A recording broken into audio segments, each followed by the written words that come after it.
பந்தலில் ஆடும் தோரணமா, இல்லை கச்சேரி ரசிகர்கள் கேட்கும் மோகனமா?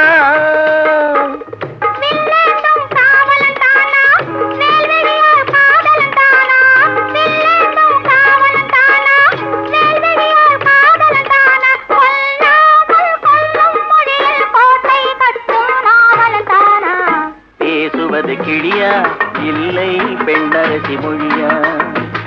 கோயில் கொண்ட சிலையா கொத்துமல கொடியா? ஹோய் ஹோய் ஹோய் ஹோய்.